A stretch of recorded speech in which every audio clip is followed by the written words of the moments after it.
Boa noite, pessoal. Nós vamos começar agora a nossa próxima palestra, a penúltima palestra da noite, com a Júlia. Ela é mestra em engenharia de computação e desenvolvedora back-end. Ela vai dividir um pouquinho da experiência dela com a gente no tema Por que demorei tanto para aprender programação? Boa noite, Júlia. Você está aí com a gente?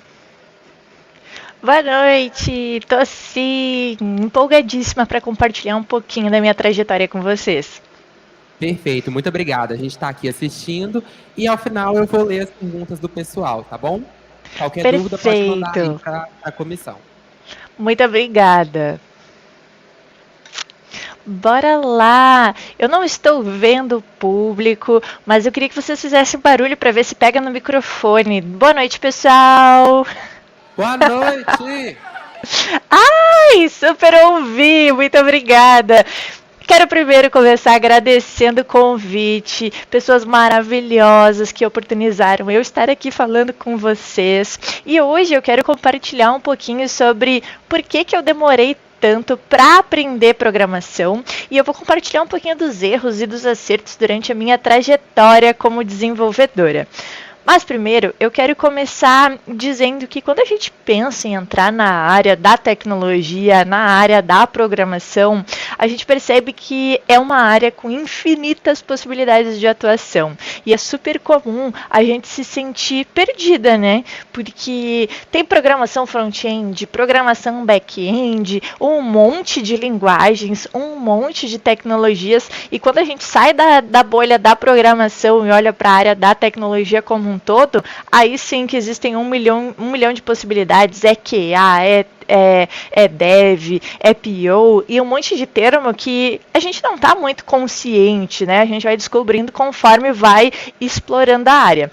E eu gosto sempre de começar contando quanto tempo eu levei para começar a programar de fato, mas não para deixar vocês tristes, mas para contar que cada um tem o seu tempo e que a gente não pode se comparar. A ideia aqui é não se comparar. Cada um tem seu tempo, cada um tem o seu processo de aprendizado e eu levei pelo menos uns 2 anos estudando programação até começar a programar com autonomia. E quando eu digo 2 anos, é porque olhando para minha trajetória, eu nunca considerei ser programadora. Eu mal considerava começar na carreira em programação ou em tecnologia. Quando eu entrei no curso de sistemas de informação, que eu acredito que vocês também é o curso de vocês, né? Eu cursei bacharel em sistemas de informação e quando eu comecei nessa área, eu nem sabia o que era uma pessoa que era formada em sistemas de informação, o que ela atuava, o que ela fazia, e eu tive que explorar todas as carreiras. Então,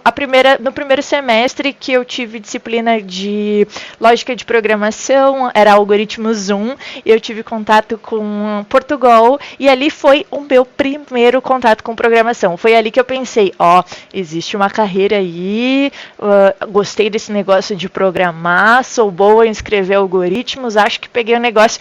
Mas só que Portugal, ou português estruturado, a gente não constrói sistemas comerciais. Então, fiquei um pouco confusa assim quanto ao meu papel, como é que eu ia transformar aquilo em um emprego, mas a ideia é começar assim, pega ali, se joga na graduação, aproveita os seus professores e voltar naquele tópico, né? A lição número 0, que é não comparar os nossos bastidores com os palcos de outras pessoas. Vocês veem hoje eu falando que sou dev sênior, papapá, cheia das coisas, falando das tecnologias, mas eu demorei muito tempo para sair do zero e começar a programar. E também existem pessoas que de fato pegaram ali 6 meses, começaram a estudar e de fato já estavam super ganhando salários, mas a gente também não pode comparar os nossos bastidores com o palco dessas pessoas que começaram a programar tão rápido, porque às vezes elas tiveram uma educação que super fazia sentido, elas já tinham afinidade com a área, elas já sabiam, quem sabe, o inglês, eu nem inglês tinha, então quando a professora falava fora, eu ficava, meu Deus, fora, o que significa fora? Ia pesquisar, traduzir, então eu tive muita dificuldade e às vezes as outras pessoas que falam que aprenderam muito rápido, talvez elas já tivessem uma grande afinidade, então a dica, lição número 0, começando no 0, que é o primeiro índice de um vetor, é respeitar o seu processo de aprendizado. E quando eu entendi que eu tinha que parar de me comparar, parar de me pressionar, o processo de aprendizado ficou mais leve, porque eu já estava super nervosa, né? Entrei ali, quando a gente entra no curso, eu acho que tecnologias, cursos de tecnologia, são os únicos cursos que a gente entra e as pessoas às vezes já são até sênior, né? Tu entra no curso de medicina, não tem nenhum médico. Mas quando a gente entra no curso de sistemas de informação, já tem dev sênior, já tem dev pleno, já tem pessoa que é super hacker e tem pessoas que estão começando do zero, que era o meu caso. Então, esse é um perfil plural, né, dos cursos de graduação de tecnologia. E então, respeite seu processo, não se compare, cada um tem seu tempo e vamos um passo de cada vez. Mas eu comecei já a contar aí um monte de história sem nem me apresentar. Para quem não me conhece, eu tô com um timer bem na frente de vocês agora que eu vi. Deixa eu tirar esse timer daqui. Para quem não me conhece, eu sou a Júlia Bordignon, eu sou gaúcha do Rio Grande do Sul, eu não lembro, mas eu acho que vocês são do Sul também, eu acho que eu dei uma stalkeada aí e vi alguém passando com chimarrão, eu enxerguei alguma coisa de chimarrão por aí, mas você não tinha só um gaúcho passando. Eu sou gaúcha de Cachoeira do Sul, tenho 27 anos, hoje eu sou desenvolvedora sênior back-end, especialista em .NET e C#, também crio conteúdo no canal Space Coding, então se você não me segue, tem muito conteúdo gratuito por lá, em todos os lugares eu sou Space Coding. Eu também sou mestre em engenharia de computação pela FURG e bacharela em sistemas de informação. E essa talk, ela nasce ali na criação de conteúdo. As pessoas me faziam muitas perguntas sobre como eu comecei, qual foi a velocidade que eu aprendi programação, várias coisas sobre a minha história, e aí eu construí uma talk contando todas as minhas dificuldades, porque eu acredito que eu errei muito nesse processo de aprender a programar, quase desacreditei no processo de aprender programação, e hoje eu crio conteúdo justamente para desmistificar todos esses problemas que eu passei e trazer uma luz aí, um norte, compartilhar as minhas dores para que vocês também não errem nesse processo, nessa jornada que às vezes parece tão solitária e tão difícil, né? Mas voltando às origens, quando me perguntavam lá, quando eu era criança, o que eu queria ser quando crescesse, eu com certeza não respondia que eu queria ser programadora. Por que eu não respondia? Porque eu nem sabia que existia essa possibilidade. Eu respondia professora, bióloga, advogada e... assim, eu fui descobrir que talvez tecnologia era uma carreira para mim só na hora de prestar vestibular. Mas, só que, tipo, ali pelo ensino médio, eu tive uma experiência super traumática com tecnologia. O nome do curso que eu fiz no ensino médio era um curso técnico, né? Eu gostava muito de explorar todas as possibilidades, aí eu estava sempre me matriculando em tudo que era de graça. E aí eu me inscrevi num técnico de manutenção e suporte de computadores. E eu lembro que aquele técnico foi traumatizante, assim, traumatizante, porque ele era um curso noturno e eu tinha o quê? 14 para 15 anos. Só para começar aí já tá tudo errado.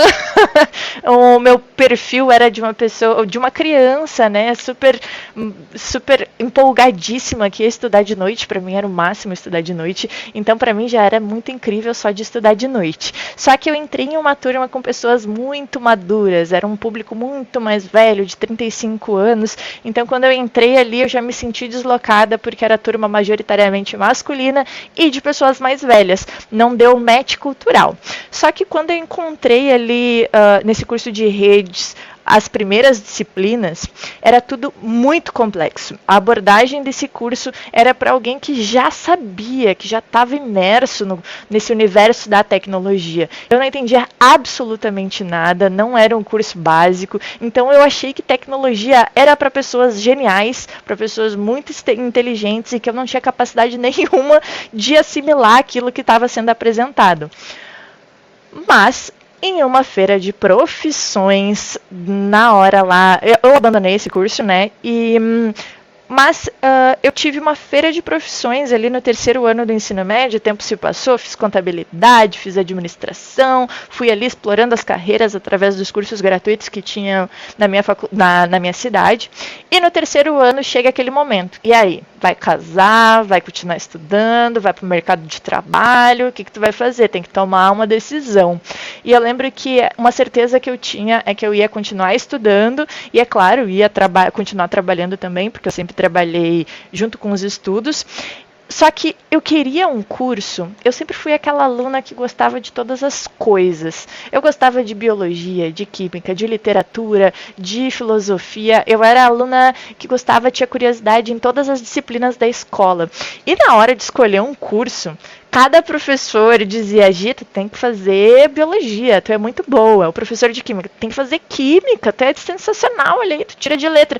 Só que todos eles faziam a venda dessas coisas, puxava a sardinha para o seu lado, mas eu sentia no meu coração que eu queria manter essa liberdade interdisciplinar, de explorar o que eu tivesse curiosidade em uma carreira que me permitisse. E aí eu fui para essas feirinhas de profissão, descobri mais sobre os cursos que existiam, descobri uma possibilidade de cursos que eu nem fazia ideia, de profissões que eu não fazia ideia que existiam. E aí surge o curso de sistemas de informação, na verdade surgem os cursos de tecnologia. E nas banquinhas de cursos de tecnologia, tinham pessoas de perfis totalmente aleatórios, o que é mais engraçado. Tinha desenvolvedor de jogos, tinha a pessoa que estava pesquisando sociologia, antropologia e inteligência artificial, tinha as pessoas que estavam desenvolvendo sistemas na prática, botando a mão na robótica. E aí isso me deu um estalo, assim. Eu nem ia passar na banca de tecnologia, porque eu já estava traumatizada com aquele curso que eu tinha feito.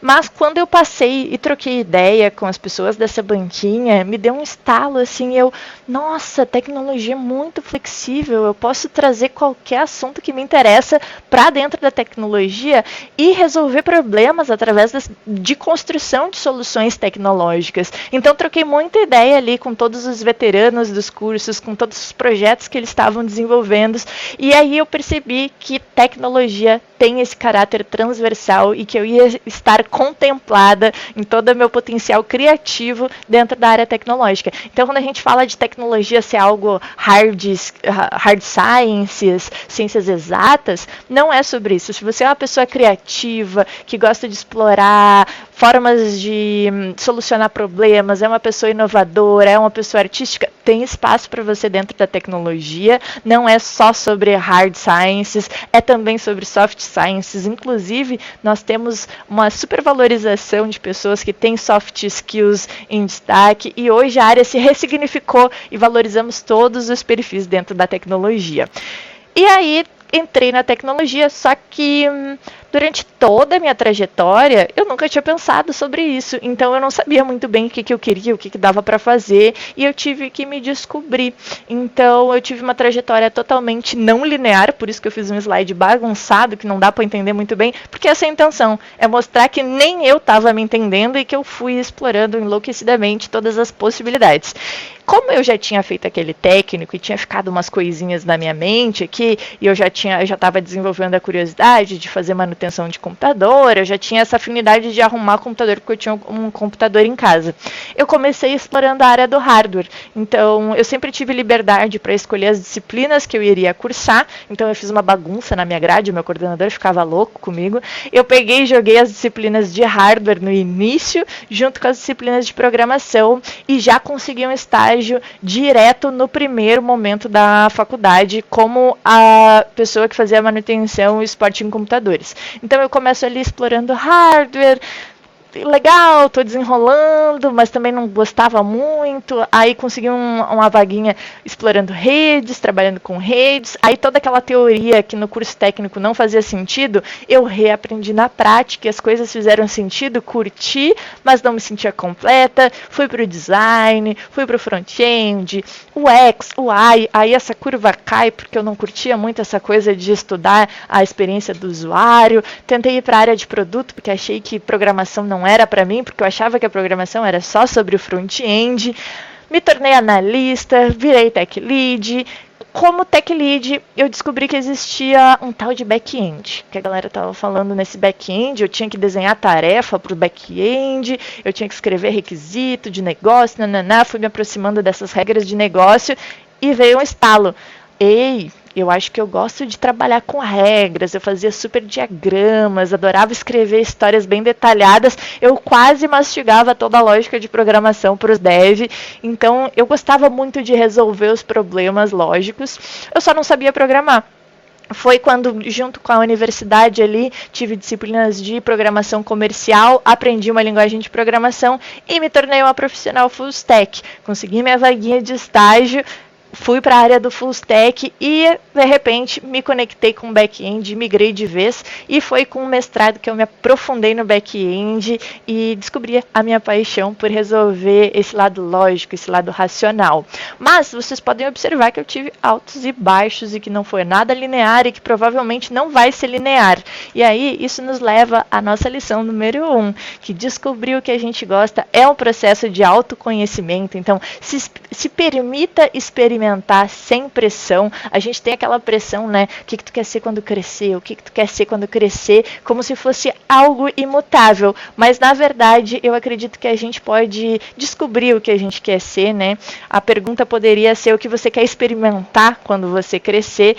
E eu gosto muito de bater em cima disso. Tecnologia é totalmente mutável, é dinâmica, a qualquer momento pode surgir algo novo que faça muito sentido para ti, que te inspire. Então, não fica muito engessado na escolha. Escolhe uma linguagem de programação para aprender como programar, mas não para ficar defendendo essa linguagem de programação até o final, porque é tudo muito dinâmico. Daqui a pouco tu pode gostar de front-end, daqui a pouco back-end, daqui a pouco tu tá ligado ali, apaixona por outra área. Então, se permita experimentar, porque é um processo de autoconhecimento e tão importante quanto descobrir o que a gente gosta é descobrir o que a gente não gosta. Então, poxa, às vezes a gente gasta mó tempo ali, gastei mó tempo como front-end e depois eu fiquei me martirizando. Nossa, gastei tanto tempo, podia ter experimentado o back-end antes. Mas, se eu não tivesse experimentado o front-end, talvez eu nunca descobrisse que eu gostava tanto de back-end. Foi nesse processo de experimentação. Hoje eu tenho certeza que eu não curto tanto front-end, que não é muita área que me brilha os olhos, mas se eu não tivesse experimentado eu não saberia. E já que eu falei em linguagem, né, logo que, depois que eu descobri o que eu gostava, né, que eu gostava de programar, eu não gostava de redes, eu não gostava de DevOps, descobri, programação é a minha área. Eu olhei assim para o mercado, meu Deus, quantas possibilidades de linguagem de programação. E toda a linguagem que eu escolhia, eu não sei se vocês já ouviram isso, mas sempre que eu começava a aprender uma linguagem, as pessoas diziam, nossa, minha linguagem de programação vai morrer, essa linguagem já era, nem tem mercado mais para isso. Ah, troca, porque não faz sentido aprender essa linguagem. Mas eu ficava com aquela pulga atrás da orelha, será que a linguagem de programação que eu escolhi vai morrer? Será que eu estou gastando tempo em aprender algo que eu nem vou ter espaço no mercado? E realmente, quando a gente está começando, a gente ouve alguém falar sobre... Ouve dicas, né? Sempre que alguém que já está no mercado nos dá uma dica, a gente leva muito a sério. Eu, pelo menos, levava assim, ó, meu Deus, esse mestre programador tá me falando vai morrer o negócio, vou trocar de linguagem. E eu fiquei trocando muitas vezes. Eu fui do C, que eu aprendi na faculdade, pro Java, do Java, eu fui pro PHP. Aí quando eu comecei a aprender a PHP, me disseram que ia morrer de novo, fui para outra linguagem, e assim eu fui picando em várias linguagens e não sabia programar em nenhuma, só sabia declarar, eu era muito expert em Hello World, sabia fazer Hello World em várias linguagens, mas não desenvolvia nenhuma lógica com nenhuma. E isso nos leva à lição número 2. Os problemas, eles podem atravessar diretamente as fronteiras de qualquer matéria ou de disciplina. E o Karl Popper, ele nos diz que nós não somos estudantes de uma disciplina, mas estudantes de problemas. Então, a gente tem que aprender muito bem como resolver problemas. Foco nisso. Aprenda a resolver problemas. Aprenda fundamentos da computação, aprenda pensamento computacional, aprenda os pilares do pensamento computacional. E assim, ó, spoiler, a graduação nos dá tudo isso com linguagens de programação que nem são tão populares, que não são as mais top do mercado, mas é esse conhecimento que você precisa para estar preparado para o mercado, é saber como resolver problemas. E aí, a linguagem de programação, ela é só um detalhe, ela é só uma sintaxe que tu precisa aprender. O que importa é que tu saiba resolver problemas, saiba olhar para um problema e atacar ele com uma linguagem de programação. Então, dito isto, eu pensei, azar, bora de C Sharp, não me interessa se C Sharp já está obsoleto, se não está, vou aprender a programar com C Sharp, vou aprender os fundamentos da computação com C Sharp, vou resolver problemas e botar a mão na massa, chega de rodeio, vamos embora. Aí, programar é muito difícil. Eu fui pro GitHub. Não, eu tô mentindo, não existia GitHub na época. Eu fui para os fóruns da internet, grandemarcorati.net, que era a minha super referência logo que eu comecei na programação, e eu baixava os projetos dele para tentar descobrir como que era feito os códigos em C Sharp.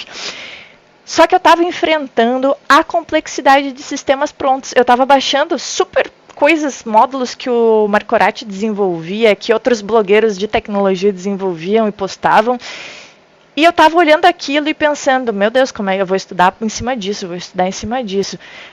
sistemas prontos. E aí eu olhava um monte de camadas, umas arquiteturas complexas, muitas classes, orientação a objeto. Meu Deus, programar é difícil, me meti numa cilada, ok, agora que me achei, tô perdida, eu sabia que eu não era capaz. Aí vem toda aquela sabotagem que a gente faz com a gente mesmo, quando encontra uma barreira, eu pelo menos super me saboto, e eu me sabotei no momento que eu encontrei a complexidade desses sistemas prontos. E isso nos leva à lição número 3. Eu meio que desanimei porque eu não entendia nada, mas é que eu não estava entendendo nada, era porque eu não tinha a base, não tinha desenvolvido o básico. Não existe nenhuma área difícil como eu imaginava. E eu estava confundindo a familiaridade com uma tecnologia, com o desenvolvimento de uma skill, com inteligência. Ninguém nasce sabendo. Eu tinha que dar um step, caminhar um degrau para trás, voltar um pouquinho, desenvolver esse conhecimento, porque ninguém nasce sabendo. E olhando de longe, o back-end ele parece ser muito complexo, mas tu já pensou que se está complexo é porque faltou algo antes?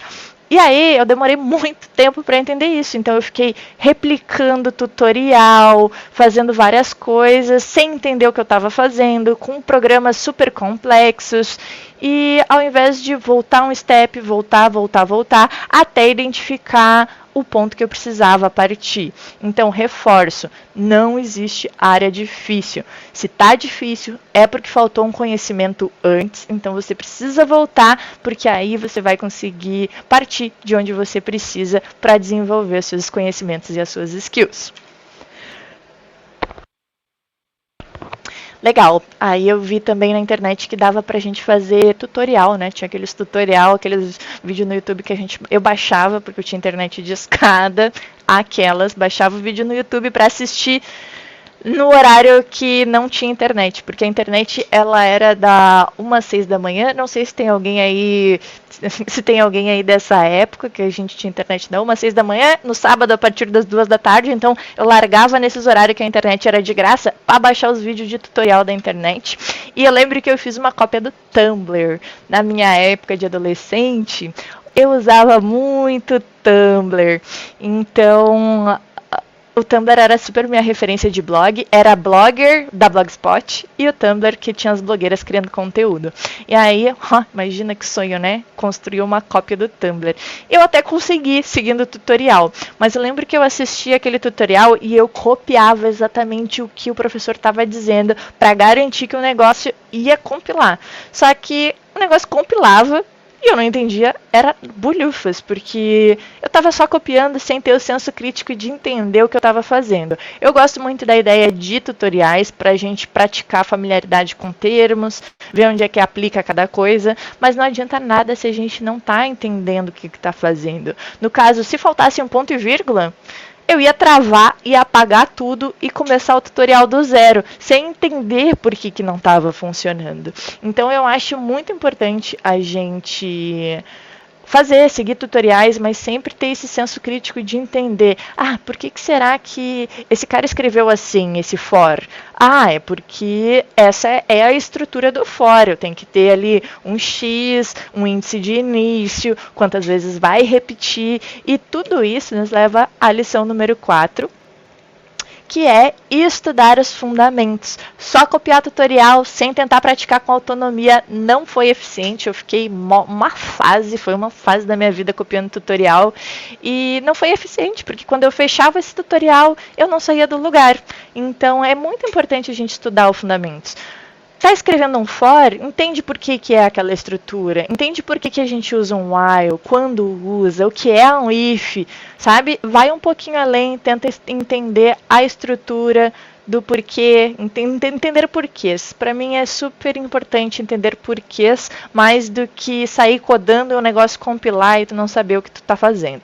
E dentro disso, eu montei até uma linha super abstrata de conhecimentos e fluxo e ordem que a gente precisa explorar, que é tipo, começa com os fundamentos, desenvolve bem esses fundamentos, e quando a gente fala de fundamentos, são todas as coisas que são comuns a todas as linguagens, são conhecimentos que tu vai aplicar, que tu pode aprender em português estruturado, que tu pode aprender em C, tu pode aprender numa linguagem que tu nunca vai usar no mercado, mas que tu tendo esse conhecimento, tu vai ter flexibilidade para migrar e transicionar em qualquer linguagem de programação, só fazendo a curva da tradução, porque são linguagens, né? Todas têm mais ou menos umas coisas iguais, que é tipo declarar variável. Toda linguagem tem uma forma de declarar variável, tem tipos de dados. Algumas têm tipagem dinâmica, mas, por exemplo, tu entendeu que uma tem tipagem dinâmica, que essa é tipagem fortemente tipada, tu já vai fazendo essas leituras das linguagens e tu já vai percebendo, essa aqui, o PHP a tipagem é dinâmica, o C# a tipagem é super tipado, se eu não declarar bem direitinho e passar o tipo exato, vai quebrar, então eu preciso aprender os tipos. Essa visão te dá muita flexibilidade de aprender outras linguagens, porque eu gosto de bater muito, é sobre ser um profissional dinâmico. E depois de aprender fundamentos, eu recomendo que você já estude banco de dados. SQL também aí, é o tipo de bancos relacionais, são largamente utilizados dentro do mercado. Então, eu super recomendo que tu explore bancos de dados relacionais, aprenda a fazer um diagrama R. Fiz muito diagrama, adorava a aula de banco de dados, fazia diagramas pra caramba, relacionamento entre essas entidades, explorava bem essa teoria, e essa teoria hoje me dá muita dinâmica para codar banco de dados. Eu já trabalhei com diversas linguagens de banco de dados. E, de novo, é justamente porque eu tive os fundamentos na universidade, sei modelar um banco de dados na teoria, sei modelar os diagramas, e aí eu só tenho a curva de traduzir para a linguagem de banco. E hoje nós temos o ChatGPT, né? Se a gente souber explicitar bem para ele, explicar bem o que a gente precisa, se a gente sabe bem a teoria, ele coda para a gente. Incrível, né? Então a gente só tem a curva de aprendizagem da sintaxe. A gente sabendo delegar, agora até o ChatGPT ajuda. E eu sou super a favor de usar o ChatGPT, sou uma grande defensora de ferramentas que otimizam a nossa codificação, porque o importante é a gente saber o que a gente está fazendo, saber o que a gente está delegando, e a curva de sintaxe deixa que quanto mais abstrato for ficando, melhor para a gente. Outra skill super importante é a construção de APIs REST. Hoje, como desenvolvedora back-end, boa parte do meu tempo eu gasto modelando APIs, e a outra boa parte construindo microserviços.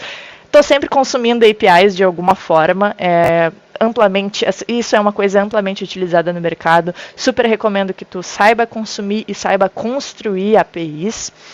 Então, existem muitas APIs gratuitas para te implementar os teus primeiros projetos, existem muitas ferramentas que te ajudam nesse processo de implementação, de teste, e eu compartilho bastante dessas dicas no meu Instagram.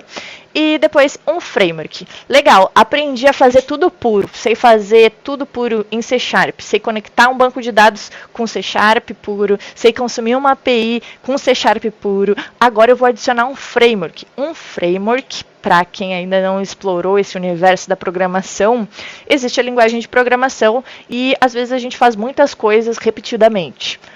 Conecta com banco de dados, consome banco de dados, lê coisas, e a gente pode fazer isso tudo com uma linguagem. Ou, tanto que a gente faz, de tanto fazer, alguém pensou, não, vou criar aqui uma coleção desses códigos que já vai pegar toda essa função de conectar no banco, setar string, sabe, todos esses detalhes que a gente tem de conectar com o banco em por exemplo, em um método que a gente vai escrever C Sharp, busque dados no banco. E ele vai buscar. O nome disso são os frameworks. Os frameworks agrupam um monte de coisas, problemas que a gente tem frequentes dentro do universo da programação, em bibliotecas, em soluções, em um conjunto de ferramentas que nos deixa muito mais fácil esse processo de programação. Então eu gosto muito de conhecer bem a nossa linguagem, saber fazer o cru, que eu chamo, né, que é o na mão grande também, que a gente fala muito, saber codar na mão grande, para depois abstrair com o framework. Por caso você precisar personalizar qualquer coisa dentro do framework, tu sabe o que está acontecendo por trás desse framework, e isso vai ser muito útil para ti lá na frente quando tu for dev sênior e as demandas de escalabilidade, desempenho e processamento vão vir para ti. Então, talvez agora como Juninho não faça tanto sentido desenvolver esses conhecimentos por trás dos frameworks, mas vai por mim. Saber fazer na mão, entender o que está acontecendo atrás do framework vai ser uma ótima coisa para ti lá no futuro, quando tu tiver com níveis de profundidade maiores na hora de entregar as tasks. Também estude testes. Eu sei que testar parece ser algo que não é nossa responsabilidade, mas testar sim é responsabilidade dos desenvolvedores também, pelo menos os testes de unidade. Estou falando sobre isso hoje nos stories. Tem um monte de mensagens da galera ali contando seus relatos que eu quero printar depois de jogar nos stories, mas a gente está debatendo hoje justamente essa questão dos testes. Será que testes são a responsabilidade dos desenvolvedores? Até onde é a responsabilidade dos desenvolvedores testar? Na dúvida, já digo para vocês, uma das empresas só que eu trabalhei tinha setor exclusivo de QA, e aprenda testes. Hoje, os testes unitários são uma das minhas maiores dores, porque eu sempre trabalhei com sistemas legados, que são sistemas que não necessariamente têm um bom padrão de desenvolvimento, normalmente são sistemas que pararam de receber atualização, manutenção, e por isso eu nunca fui de implementar testes, porque no formato de consultoria eu já pego muita coisa pronta e adiciono funcionalidades.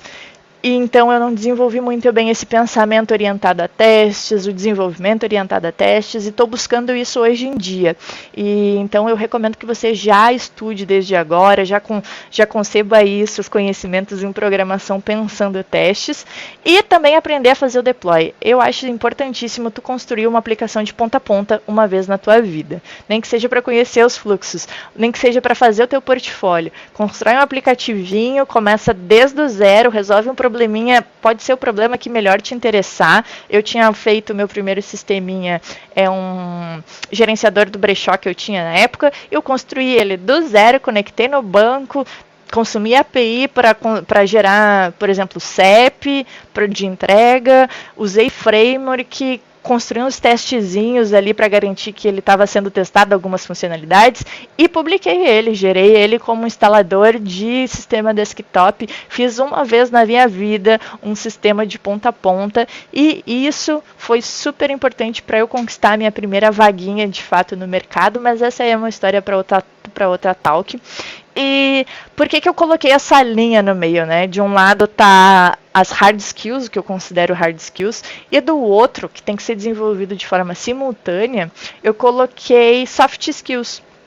Então, aprender sobre código limpo, aprender sobre como ser uma pessoa profissional, né? Como lidar com demandas, como lidar com pressão, como lidar com as entregas, como lidar com pessoas. Hoje em dia, desenvolvimento de software é muito sobre trabalhar em equipe e trabalhar com pessoas. Eventualmente surgem conflitos e tu tem que saber se comunicar, né? Saber lidar com os conflitos, entender que nem todo mundo tem 100% dos dias bons e que existem dias ruins e que tu vai precisar lidar com essas pessoas em dias ruins. Então eu super recomendo que vocês também desenvolvam as soft skills e, é claro, o código limpo, que tá em alta falar sobre código limpo. Surgiu um movimento aí que desenterraram os livros do Uncle Bob, e eu gosto muito tanto do código limpo, que dispõe sobre boas práticas de codificação, mas que você não precisa comprar, porque toda linguagem de programação tem uma página na internet que vai dispor sobre as melhores práticas de codificação com essa linguagem de programação.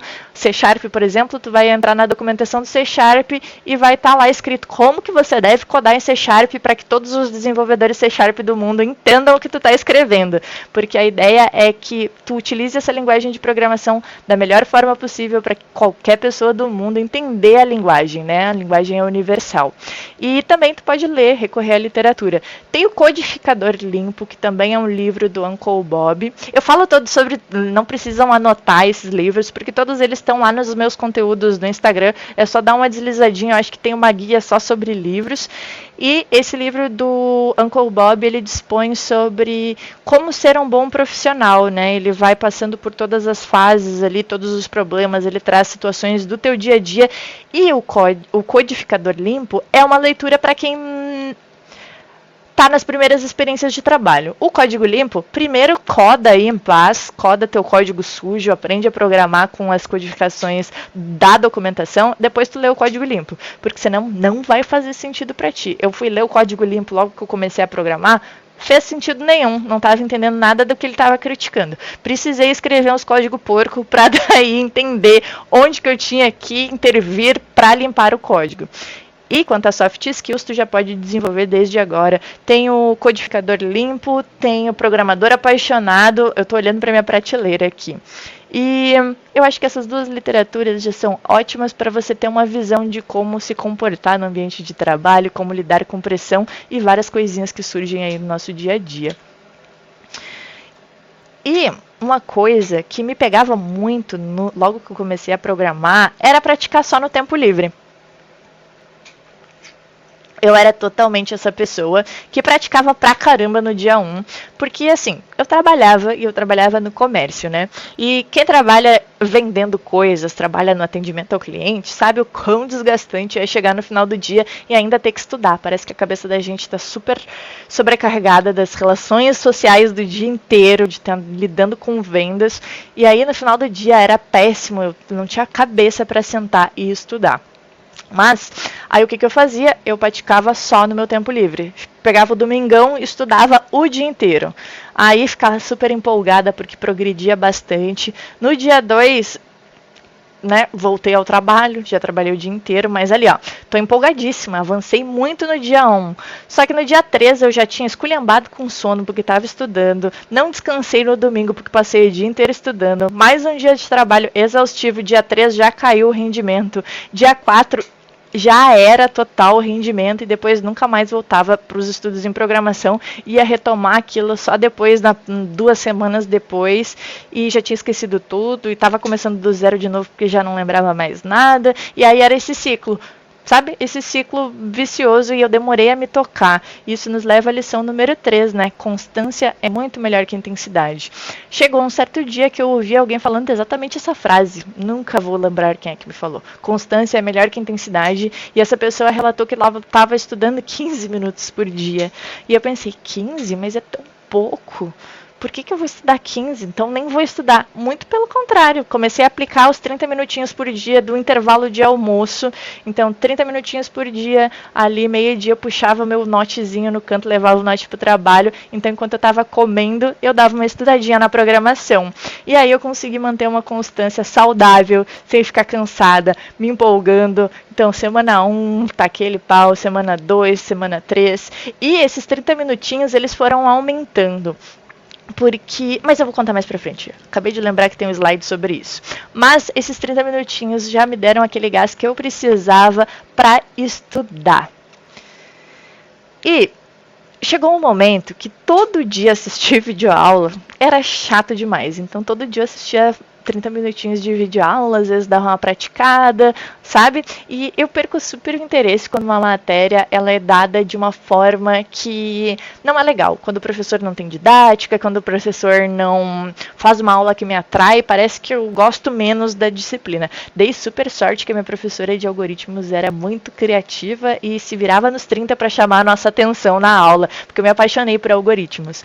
Mas aí, né, às vezes tinha aulas que eu assistia na internet que eram super péssimas, assim, eu ficava, mas nem sei se eu gosto tanto de estudar isso.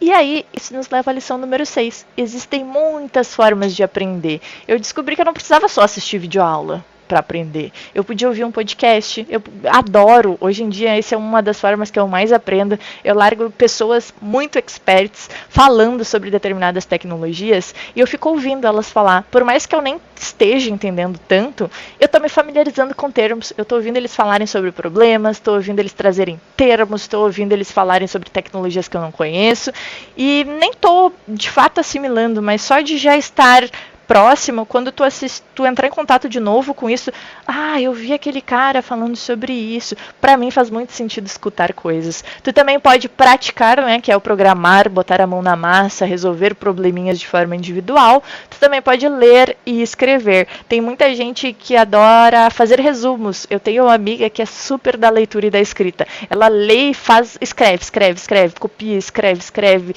Os professores estão explicando na videoaula e ela tá meio que copiando essas coisas. Eu não sou da transcrição, tenho pavor de escrever coisas, mas eu gosto muito de leitura e destaque. Eu gosto de rabiscar os livros, então os meus livros eles sempre ficam inúteis depois que eu faço leitura, porque eles ficam acabados. Eu arranco, dobro página, então talvez seja também uma forma de estar escrevendo, mas existem várias formas de aprender, e eu não acredito também que a gente gosta de uma só.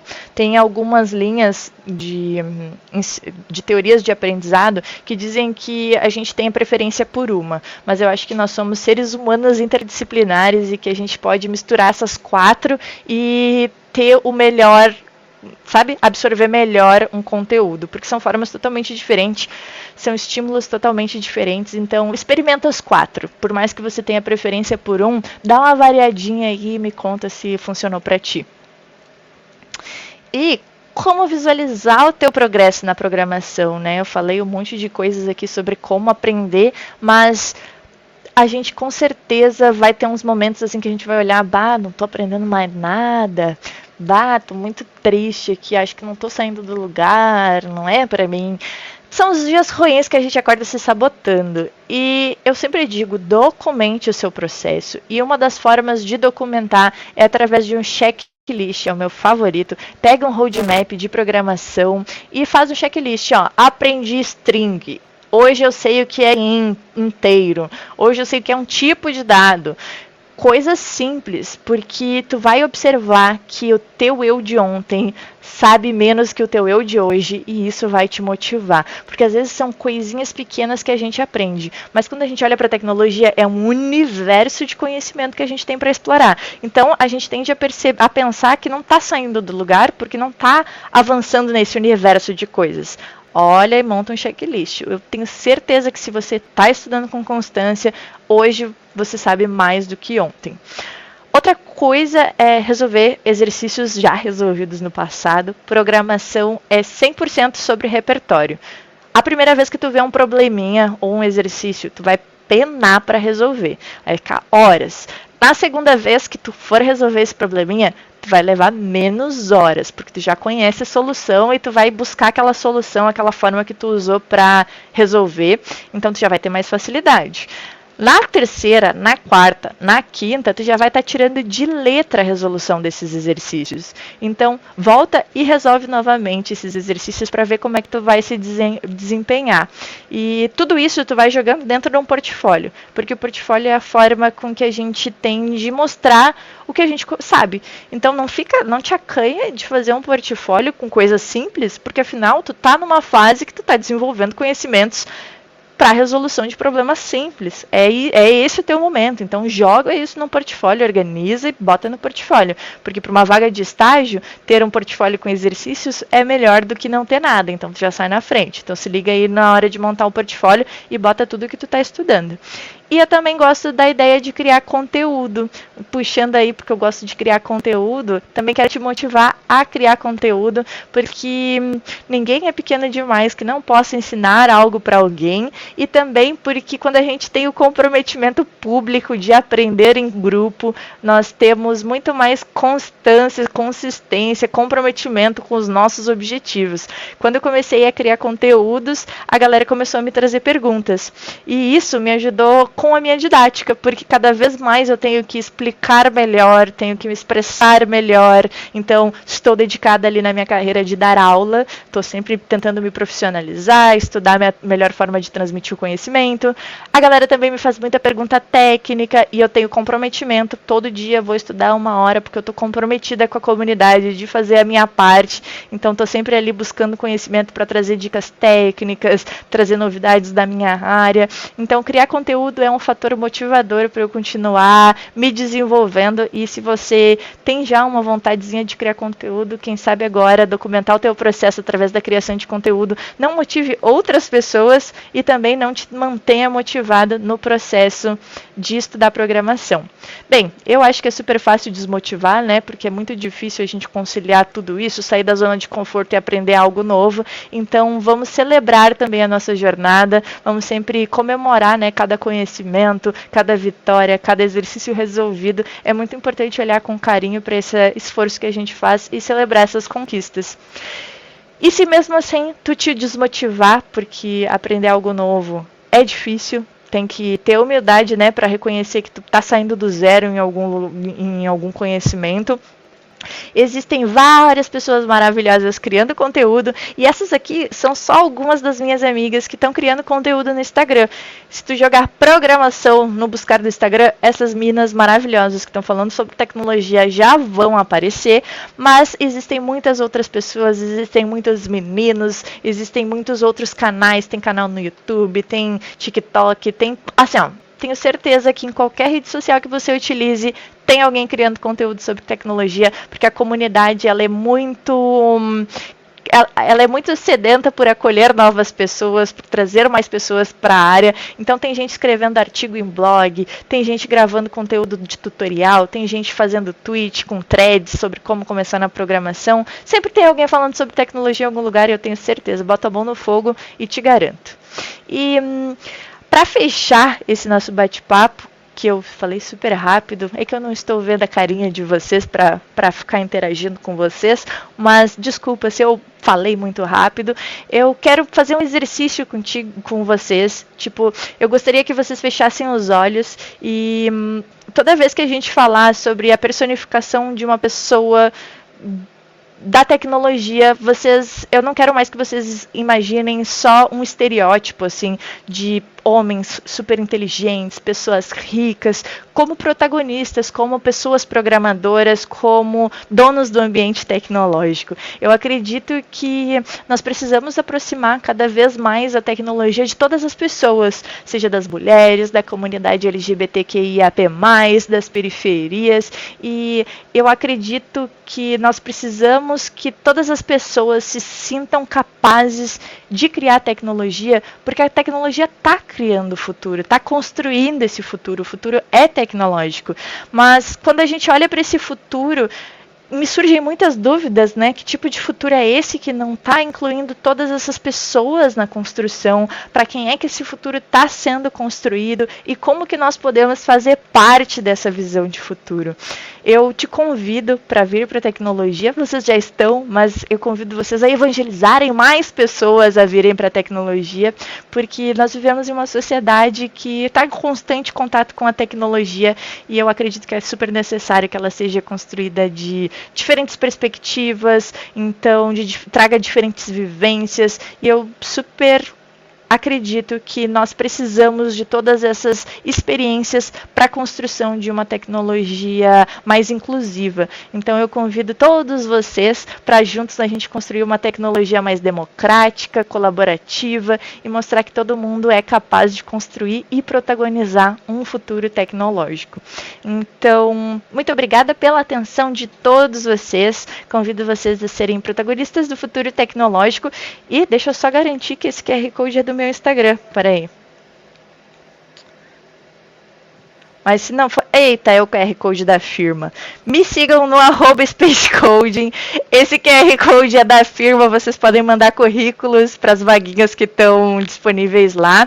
E eu também estou criando conteúdo gratuito no Instagram. Então me ajuda muito se vocês tirarem uma foto, postarem alguma coisa, me marcar, compartilhar, porque engajamento é a moeda hoje dos creators. E quanto mais alcance eu tenho, mais transformação social eu posso proporcionar. Então, muito obrigada por me escutarem até aqui e espero encontrar vocês nas comunidades de tecnologia por aí. Arrasou! Ah! Obrigada, obrigada. Eu tô ouvindo as palmas. Ai, fico boba de feliz. Muito obrigada, Júlia. Foi muito legal o papo.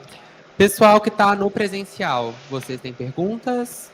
Temos uma Manda pergunta bala. ali. Não existe pergunta boba. Então, levando o microfone para o Davi. Um momentinho.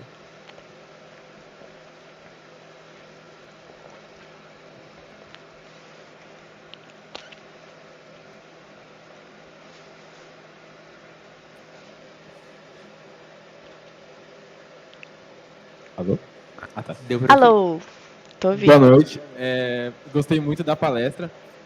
E eu tenho duas perguntas. Como estudante de programação, quando você acha que é o momento ideal, minimamente assim, para começar a procurar um estágio e se dá para conciliar um estágio com a faculdade? Bora lá. Eu procurei estágio desde o primeiro dia matriculada. Eu estava matriculada e eu já estava lá na rua. Quero trabalhar com programação. Com programação não, quero trabalhar com tecnologia para descobrir o mais rápido possível qual vai ser a área que eu vou gostar. Como eu estava 100% saindo do zero, eu tinha já isso em mente. Então eu acredito que, assim, ó, estando matriculado, você já pode sair disparando currículo, tentando dizer, ó, sou aprendiz de programação, por favor, me dá uma vaga, ou sou aprendiz de tecnologia, me dá uma vaguinha aí, por favor. Eu sou essa pessoa. E aí eu consegui uma vaguinha de suporte e manutenção, por exemplo. Então eu já tinha uns conhecimentinhos na época e já foi suficiente para eu explorar. E não só eu estudava com estágio, e não só estudava e ia para o estágio, mas por muito tempo eu estudei e trabalhei. Eu sei que é super pesado, é difícil, mas é possível se você precisar fazer isso. É claro que é super gostoso a gente estudar, só estudar, porque estudar por si só é um emprego, né? Eu acredito que a gente deveria ter bolsas para estudar, mas é super possível, só que a gente vai ter que ter muito mais regra, né? Hora para estudar, hora para acordar, disciplina. É muito mais difícil, mas é super possível. Eu fui até o mestrado estudando e trabalhando e dei conta. Eu acredito que você também é capaz de dar conta, então se joga. Valeu, muito obrigado. Capaz, eu que agradeço a pergunta. A gente tem perguntas no online? Não temos.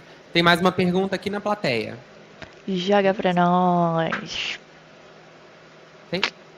Pergunta da Rafa.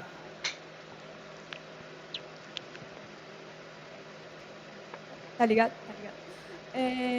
Então, a minha dúvida é que assim, se você acha que, por exemplo, por ser mulher, talvez tenha atrasado o processo de começar a aprender programação, por talvez achar que não fosse suficiente ou alguma coisa assim.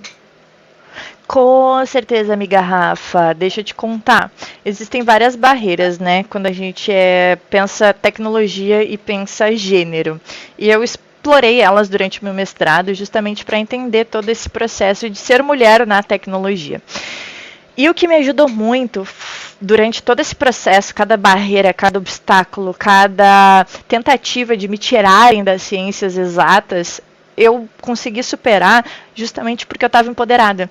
Existem várias expressões de exclusão das mulheres da tecnologia, e aí eu posso citar várias que estão na bibliografia, que não é coisas da nossa cabeça, que é super coisas materiais que estão documentadas na literatura, que é, por exemplo, mansplaining, um homem explicando pra gente como se a gente não tivesse potencial de entender, bropriating, que é quando roubam a ideia das mulheres, e vai por aí 1 milhão de obstáculos que nós enfrentamos. E só que eu já entrei na faculdade sabendo desses obstáculos, porque eu já estava engajada com os movimentos de organizações femininas, então mulheres empoderadas e tudo mais. Então quando eu entrei na tecnologia, eu já entrei aqui, ó, girl power, ninguém vai me tirar, já cheguei até aqui, estou ocupando meu espaço. E toda vez que eu me encarava essas situações, eu tinha força porque eu identificava que aquilo não era um problema da Júlia que não sabe ou da Júlia que não é capaz, mas de alguém tentando me retirar de dentro do ambiente tecnológico. Então isso me ajudou. Mas com certeza, durante muitas dificuldades, todas as vezes que eram reforçados que eu não deveria estar na tecnologia, eu ficava pensando, será mesmo que eu sou capaz? Será que eu vou sustentar esse BO? Sabe, aquela pulguinha da insegurança, ela tá sempre aqui atrás da orelha, te cutucando nos momentos de dificuldade.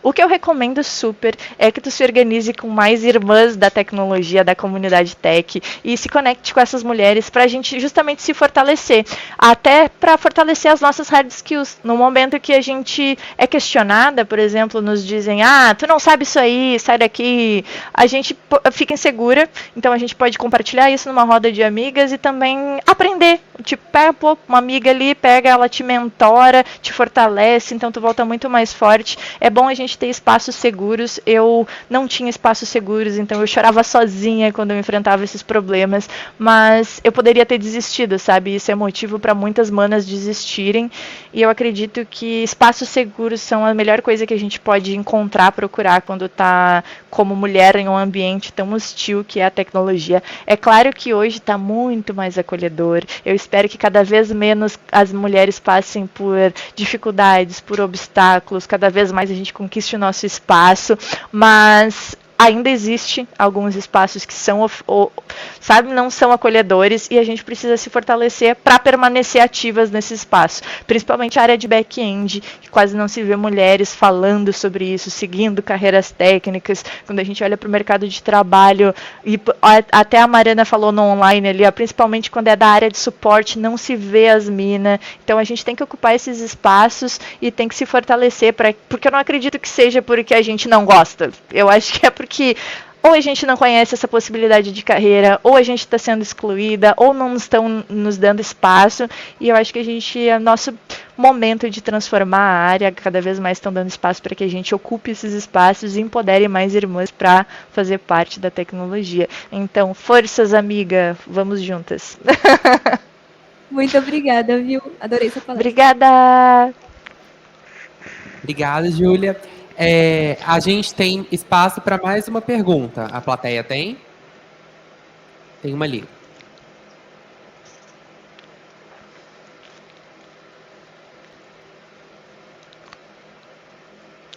Alô?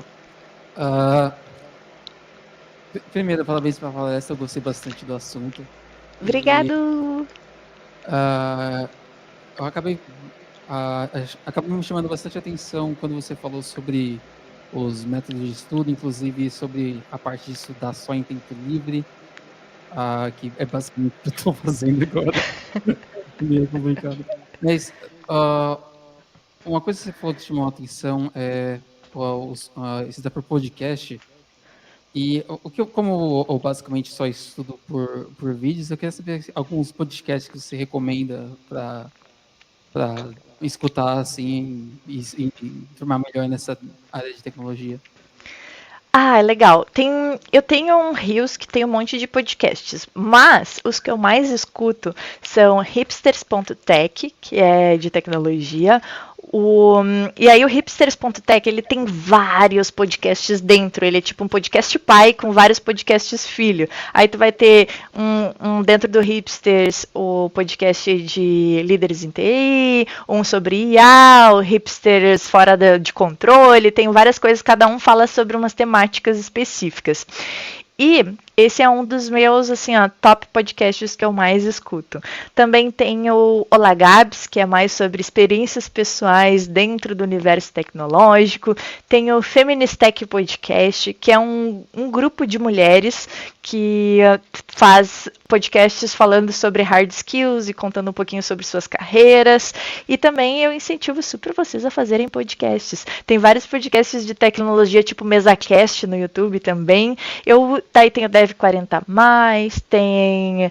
Nossa, eu já participei de tantos podcasts, eu não quero citar eles porque eu vou esquecer de alguém vai ficar com vai ficar com ciúmes. Mas eu tenho vários links no meu perfil ali do Instagram com as minhas participações e são todos podcasts que eu super admiro e super recomendo assim, larga no fone, porque às vezes é conversa fiada, mas é umas conversa fiada que vem uns insight tech e a gente consegue capturar várias diquinhas assim. Mas o meu favorito hoje é o hipsters.tech e o Olayabs. Certo, obrigado. Eu que agradeço. Júlia, eu queria complementar um pouquinho a sua resposta e dizer que aqui na EASH USP a gente tem um PET, que é um programa de educação tutorial, e aqui a gente tem um podcast também que fala sobre tecnologia, é o Fala Coruja, e o Grace também, que é um grupo de meninas na tecnologia. E, bom, Júlia, é isso. Eu vou aqui olhar para Eu você, que você até está com o quero violão. aproveitar, falando PET, sempre participei de PET, de diretório acadêmico, de iniciativas de capacitação para a comunidade. Eu acredito que o ambiente universitário ele é enriquecedor para o nosso portfólio, para as nossas experiências. Então, aproveitem semanas acadêmicas, se envolvam com a organização, criem um podcast do curso de vocês, se joguem de cabeça em cada exercício que os professores dão, porque uma coisa que fez muito diferencial para mim conseguir estágio no primeiro semestre foi justamente eu mergulhar nesses exercícios que as professoras davam, que os professores davam, porque eu super desenvolvia, resenhava em cima, tirava muita dúvida com os professores, explorava ao máximo eles, e isso tudo foi contribuindo para o meu portfólio, para minhas soft skills e para a maneira com que eu me comunicava na hora das entrevistas. Então, graduação é o momento da gente olha, que ó, incomodar os professores e aproveitar todas as oportunidades. Então, fica a dica aí, aproveitem muito esse momento de universidade, porque ele é enriquecedor. Perfeita. Muito obrigado, Júlia. Eu que agradeço, brigadão.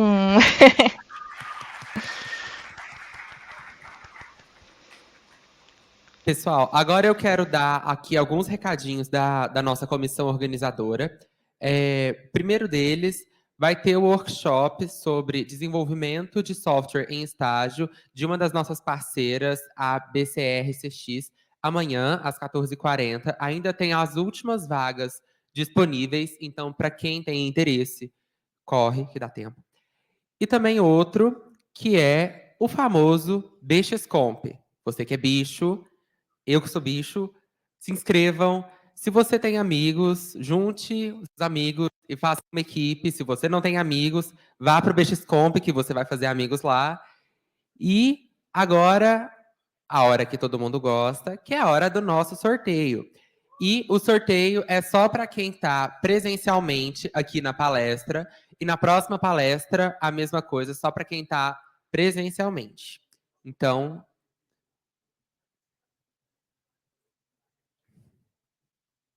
Catarina Macedo, você ganhou um voucher de R$ 30. Parabéns. Obrigado, gente. Boa noite.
Olá, pessoal, boa noite. A gente vai para mais uma palestra aqui. A primeira coisa que eu tenho a dizer não tem nada a ver com as palestras, vocês estão me vendo aqui de noite todo dia, eu não sou porco, tá? Todo dia eu chego em casa e lavo essa camisa, então vocês estão me vendo com a camisa igual todos os dias. A gente só tem uma, mas eu lavo, beleza? Hoje, agora de noite, a nossa última palestra do dia, a gente vai ter a palestra com a Maisa Cristina, pode subir, Maisa. Ela vai falar um pouco sobre um tema muito interessante, que muitos de vocês gostam, que é UX, experiência do usuário, né? E, ao final da palestra, não vão embora, a gente vai ter a premiação, um sorteio de um voucher de R$ 30, só para quem está presencial. Então, vocês têm mais chances porque vocês não competem com o pessoal do online. Então, fiquem aí. Fica à vontade, Maisa.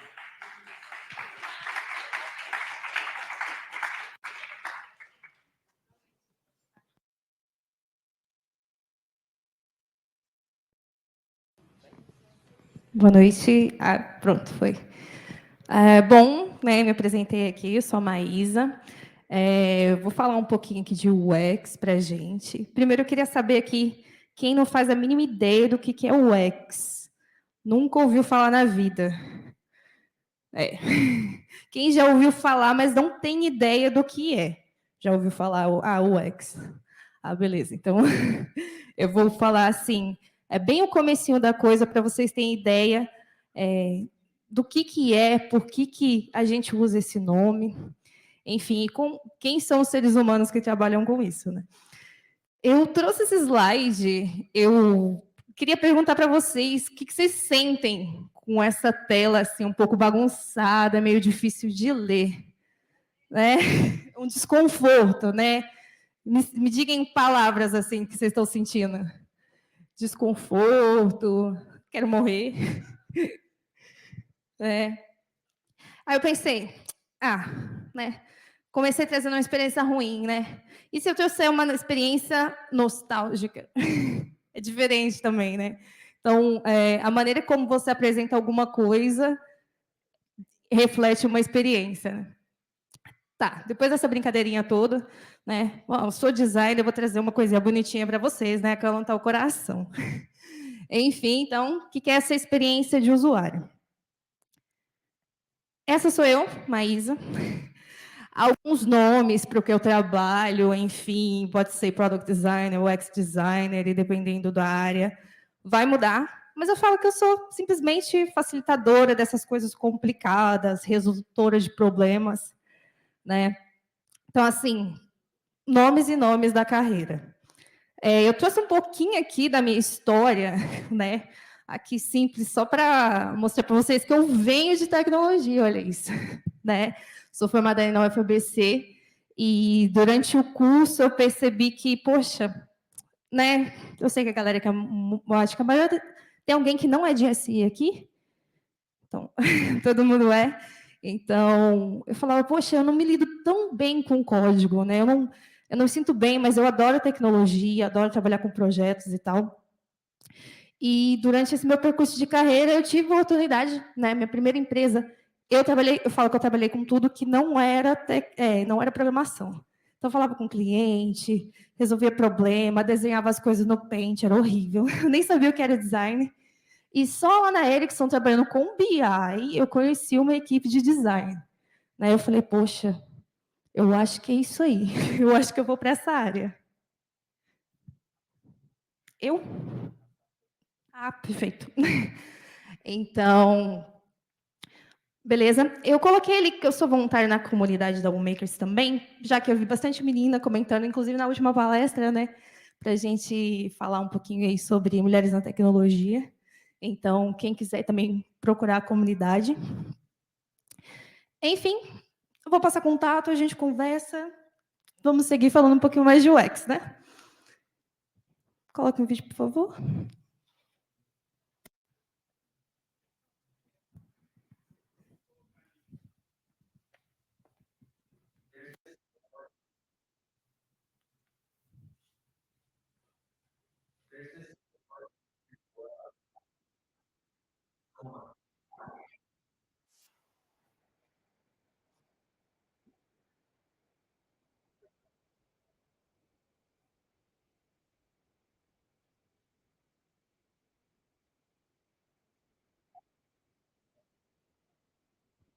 Tinha que colocar legendinha.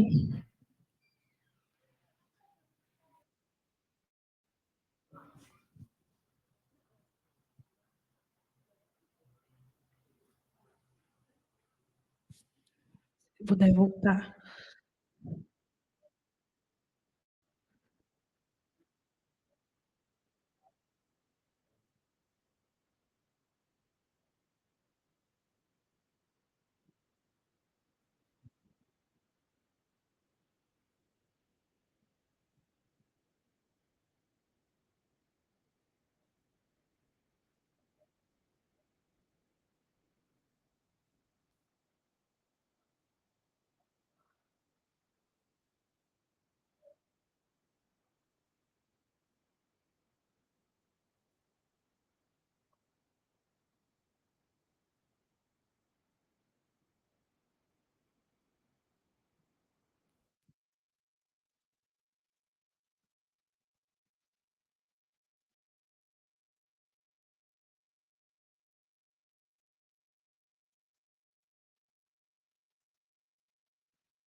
Aí aquele momento que vocês estão pensando assim, né? Poxa, mas a gente não ia falar de tecnologia, né? Então, é um momento em que a gente fecha um pouquinho o nosso notebook, né? Começa a pensar um pouco no mundo como ele funciona. E o que a gente traz para dentro da máquina para refletir as ações do dia a dia, né? Então, relação com o objeto, né? Como que funciona, como que eu levanto essa mesinha da cadeira, é intuitivo, não é? Isso é o UX. O UX nada mais é, né, que a experiência do usuário, da pessoa com um objeto ou até com o nosso produto digital, né? E eu vou trazer um exemplo aqui. Ai, tem que estar tá no vídeo ainda, né?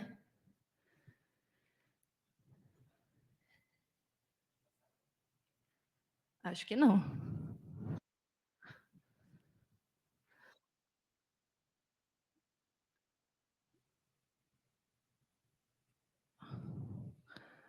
Foi.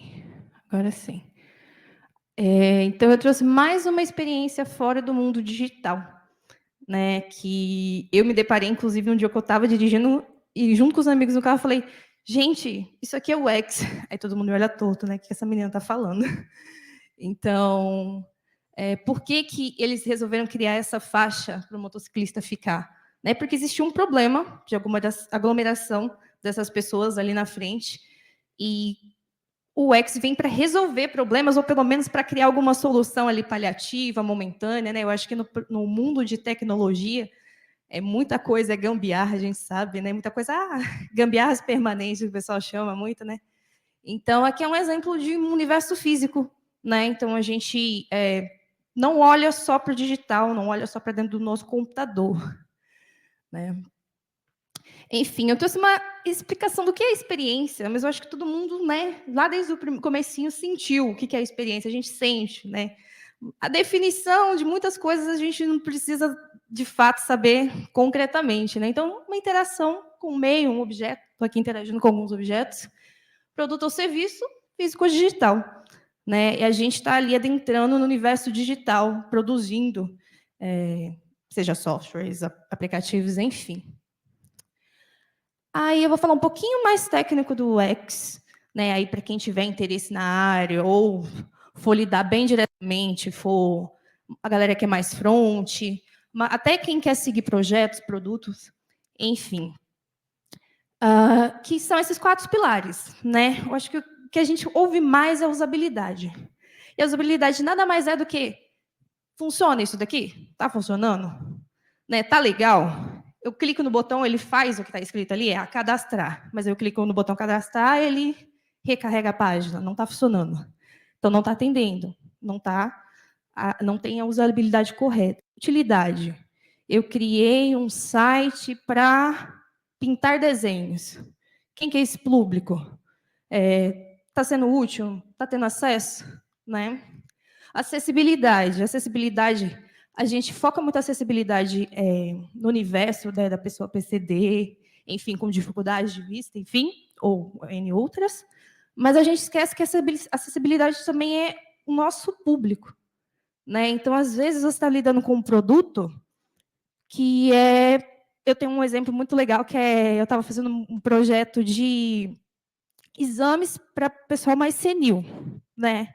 Então, como que eu vou fazer esse produto atingir essa pessoa que tem uma grande dificuldade com tecnologia? Isso é acessibilidade também, né? E desejabilidade, que eu acho que é a cerejinha do bolo, que é quando você cria interfaces, comunicações que são superiores à do seu concorrente. Então, assim, o que o Nubank tem de diferente que o C6 não tem? Entendeu? Por que eu escolho esse produto que faz exatamente a mesma coisa que o outro? Porque ele é mais bonito? Porque ele é mais moderno? Porque ele é mais rápido, né? Então, você volta ali na usabilidade também. Então, é como se é tudo entrelaçado. Porque a acessibilidade desse produto é melhor. Então, você vê que tudo interligado, como constrói, né? Esse foi o slide mais técnicozinho assim que eu trouxe para vocês. Aí, não tá bom para ler bem, né? Mas eu falo para vocês aqui. Esse aqui é o grande iceberg da área, né? Então, tudo que a gente vê, tudo que é interface, está ali em cima do UI, né? Que é User Interface, que é o que a gente vê no nosso celular, no nosso computador. Então, ali está escrito Layout, Visual e Branding, né? Branding, inclusive, da marca, para fazer o visual ali. E tudo embaixo é o X. Então, o X é o que a gente não vê. Não sei se é o que a gente não vê, porque o que a gente vê é resultado desse trabalho, né? Então, é o resultado de pesquisa ali para fazer uma boa navegação, organização de informação, enfim, especificações funcionais e tudo que aquele produto, aquele aplicativo precisa ter por trás. Então, está tudo escondidinho aqui. Tudo isso aqui é o X, assim, ó. Então, atrás, o pessoal costuma perguntar, mas você desenha telas, você desenha um aplicativo. Eu falo, sim, mas não é só isso. Existe todo um trabalho gigantesco até eu decidir o que vai naquela tela, né? E depois passar aí para quem for fazer o desenvolvimento do código. E aí, agora eu vou trazer um pouquinho de como o X se encaixa dentro dessa construção de produtos, né? Que aí a gente tem aqui essas 3 grandes áreas ali dentro de uma empresa de software, ou, enfim, uma empresa que esteja construindo algum produto digital, né? E como que elas se interagem. Então, você precisa ter muito forte, assim, pensar no seu usuário, utilizar uma tecnologia adequada, pensar se essa tecnologia faz sentido ou não, se eu vou querer criar um botão giratório, se eu vou querer criar um scroll infinito, faz sentido ou não. E um negócio, isso aqui está agregando financeiramente? Né? Negócio geralmente muito financeiro, né? Está agregando financeiramente? Enfim, e outras áreas que uma empresa precisa. Né? Então, trouxe um pouquinho essas correlações. E eu vou expandir aqui para vocês um pouquinho da área, né? Eu acho que é bem interessante, e isso é uma dúvida de muita gente. Mas o que você faz, né? Lá que eu coloquei lá no comecinho, eu sou Product Designer, sou UX Designer. Não sei se está dando para ler, mas eu vou ler para vocês aqui. Então, aqui no meinho, a gente tem o UI Designer, lá a pontinha do iceberg, que é a pessoa que cuida da interface, né? Que é a pessoa que vai desenhar, vai pôr a mão ali na massa. E aí, tipo, ele não trabalha sozinha, ou ele não trabalha só com imagem, com tela, com cor. Aqui tem o UX Research, que é a pessoa que pesquisa, a pessoa que, de fato, fala com o usuário, fala, tá funcionando, não tá funcionando, o que você precisa? Aí você chega lá, pesquisa com o usuário, ele fala, não queria nada disso, eu só queria, fazer um relatório aqui, eu não precisava de nada de uma dessas funções. Então, você construiu o produto à toa, você gastou dinheiro à toa. E aqui no cantinho a gente tem o X-Writer, né? A maneira como você comunica dentro do seu produto.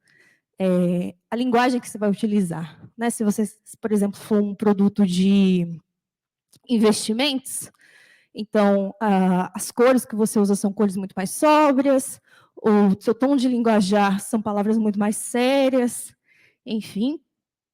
Então, tudo ali junto. E essas coisas ficam dentro do UX Designer, né? Que é a função ali que aglomera isso tudo. E aí isso podem ser carreiras separadas ou juntas, depende do tamanho da empresa. E o que vai diferenciar o Product Design do UX Designer vai ser a estratégia. Né? Então, é quando o Product Designer é uma pessoa que segura na mão ali do negócio. Então, fala, segundo esses dados, a gente pode seguir para algum caminho. Né? Então, é uma pessoa que olha muito para cima no sentido de decisão, não tanto ali no que vai ser construído de fato na obra, assim, né? Enfim. E aí eu trouxe um pouquinho aqui mais coisas do nosso coração, se é bonito, se não é, né? Tipo, a gente vai se surpreender. Essa aqui é a interface do Google, no ano de 1998. Né? Eu acho que todo mundo reconhece, todo mundo consegue ver qual que é o propósito do site. Né? Tá bem claro ali no meiozinho, para fazer uma busca. Beleza, todo mundo aprendeu fácil o que fazer. Esse é o Google hoje. Né? Então, é bem o time que está se ganhando não se mexe. Né? Então, a gente simplificou algumas coisas, né? Obviamente, o tipo de tela mudou também, mas o foco da empresa é esse, né? O foco deste produto é a busca e ela está em destaque. Aí eu trouxe esse outro exemplo aqui do Craigslist. Fiquem à vontade para sofrer. Que, infelizmente, não dá para ler muito detalhado, mas piora um pouquinho a experiência. Mas, assim, garanto para vocês que numa tela boa também não vai ficar muito melhor. Porque aqui você não consegue ter uma hierarquia visual de conteúdo, principalmente esses conteúdos isolados, né? Ainda mais aqui que é um ambiente que eu vou fazer uma busca. E aí eu trouxe um exemplo muito legal, paralelo, né? Para a necessidade que é o Airbnb. Então, praticamente a gente vai fazer a mesma coisa nos dois, buscar algum lugar, né? Só que a maneira que eu busco em um e a maneira que eu busco em outro pode ser estressante, né? Ou pode ser interessante. Acho que, não sei se vocês já se perderam aqui dentro do Airbnb, você fica lá. Procura aqui, não sei o que, olha que lugar bonito, olha o preço, olha o desconto. Então, a experiência é esse envolvimento, né, que o produto vai criar. Então, você pode só colocar as informações ou você pode tornar mais bonitinho, né? Design sempre envolve isso, né? É que eu trouxe um exemplinho mais aqui, que até é usado muito dentro do UX como teste AB, mas é para vocês compararem, né? Eu tenho tipos de informações diferentes, então não faz sentido eu colocar isso tudo igual, numa estrutura igual, né? Então faz mais sentido eu categorizar, priorizar, né? No caso aqui é o login. E aqui, para finalizar, eu só trouxe esse pensamentozinho assim, que automaticamente a gente traduz o design para, né, uma pessoa que desenha, uma pessoa que faz, traz aquilo para o visual, mas, na verdade, o design é projetar, né? Então, todo esse trabalho do UX aí, atrás ali da interface é o projeto, né? Então, basicamente, isso aí que eu tinha para apresentar para vocês, gente. Então, ficou aberta a perguntas.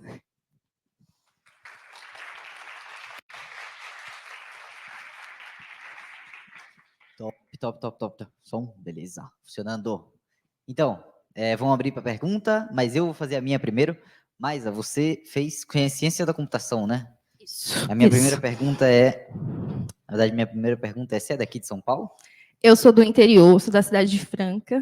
Ah, tá. E aí já moro Beleza. aqui um tempinho. Porque você não tem um sotaque dos paulistas, não, né? É.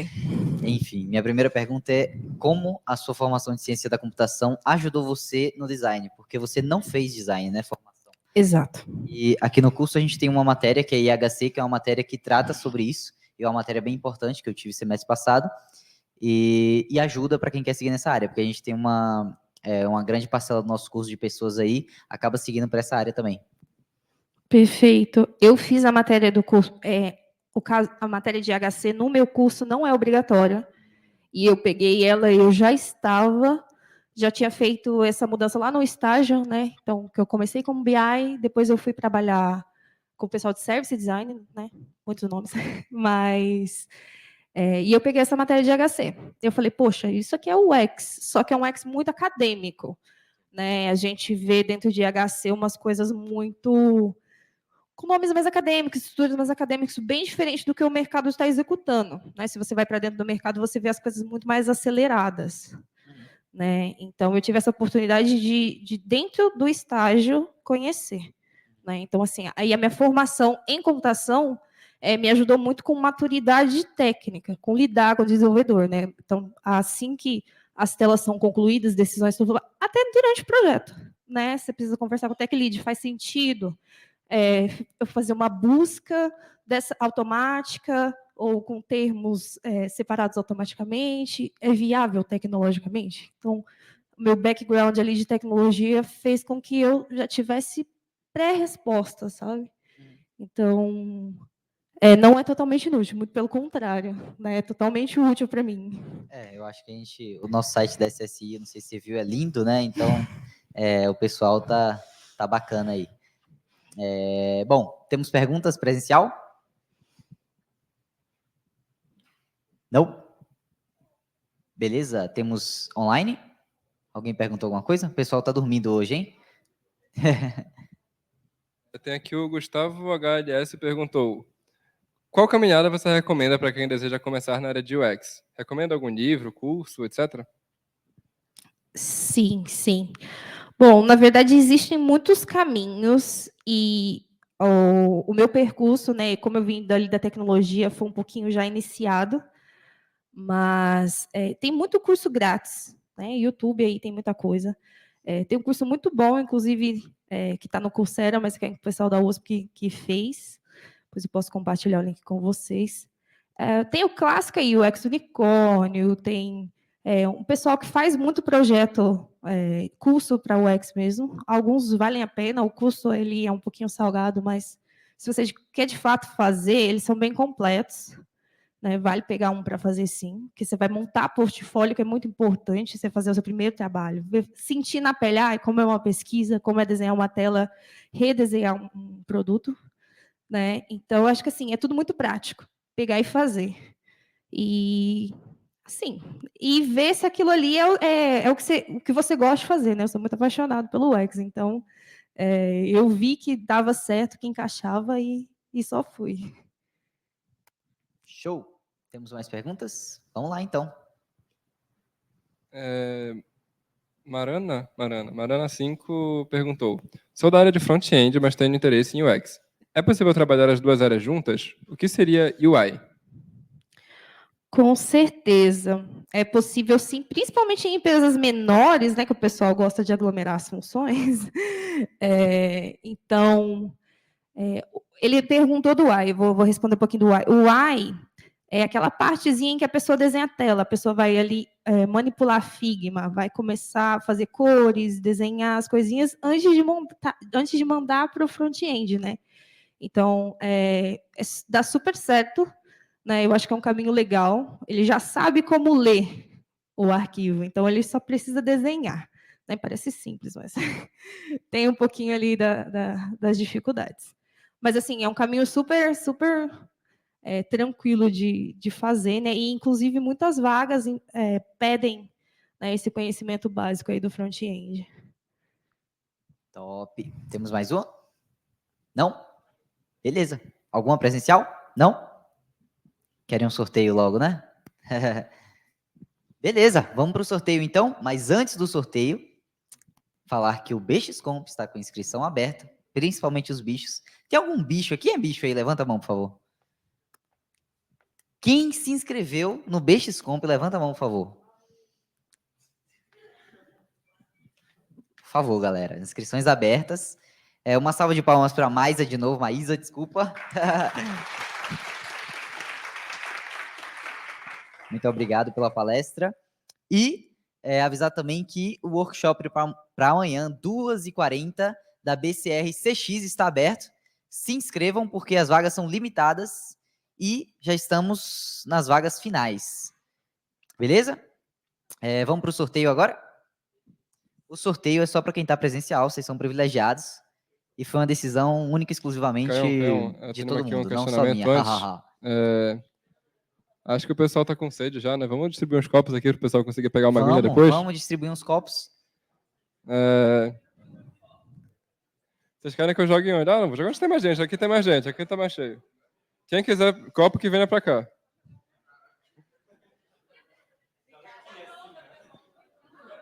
Iagão dos copos, então? Quer jogar um, Pedro? Será que dá para machucar alguém daqui, não? Vou mirar na testa do primeiro que eu ver, hein?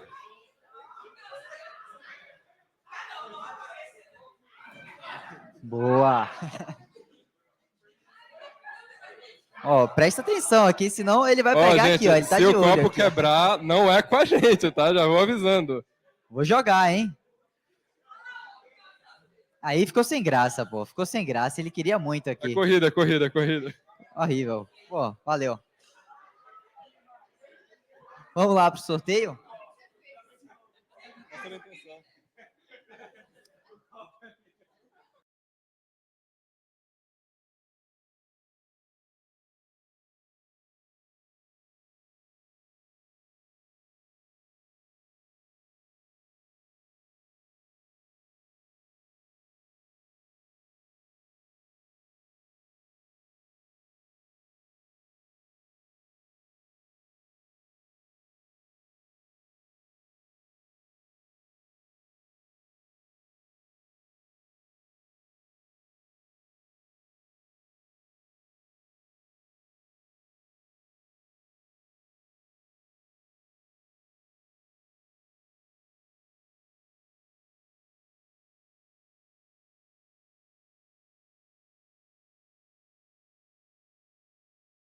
Vem cá, Matheus. Vamos dar uma salva de palmas aqui para você no palco.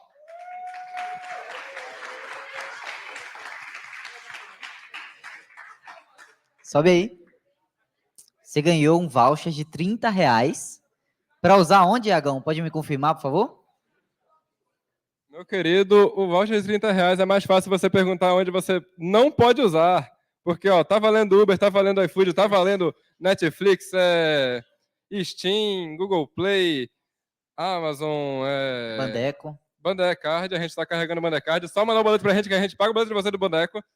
Tá valendo também o que mais? Tá valendo a loja do Xbox, tá valendo a loja do PlayStation, tá valendo o Spotify. É muita coisa. O que vocês quiserem pode ser, gente. O que vocês quiserem pode Beleza, ser. Só tem não pode alguma ser no palavra Pix. Foi tudo planejado, mano. Ele é de infra, ele que fez o sistema para sortear, nada suspeito, né? Nada suspeito, né? Marmelada, marmelada. Vamos lá, é bom que o pessoal esquece que eu fui sortear 2 vezes ontem. Vai lá, senta lá. Você pega ali, ó, fala com a comissão. Uma salva de palmas para ele. Guerreiro, herói. Boa, Matheus. Falei para baixar a probabilidade, ele aumentou a probabilidade dele. Sacanagem.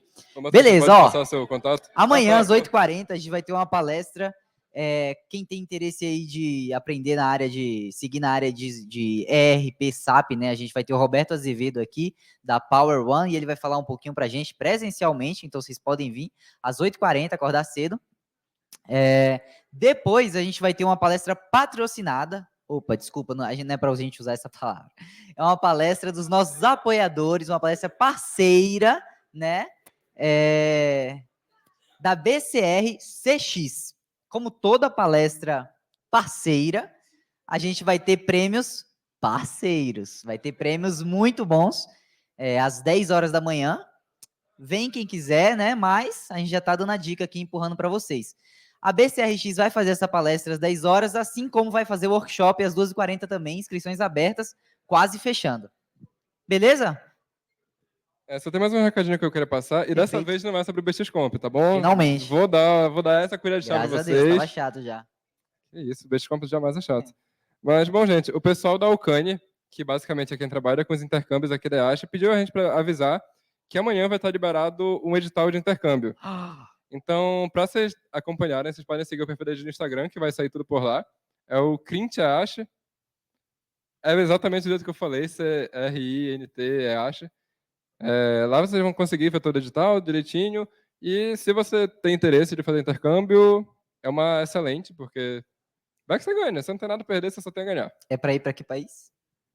Não sei. Valeu. Vai estar liberado amanhã no edital. Top demais. Se inscrevam. Se inscrevam, é isso? Eu creio que seja isso. Boa noite. Boa noite, até pessoal. amanhã. Tchau, tchau. Valeu.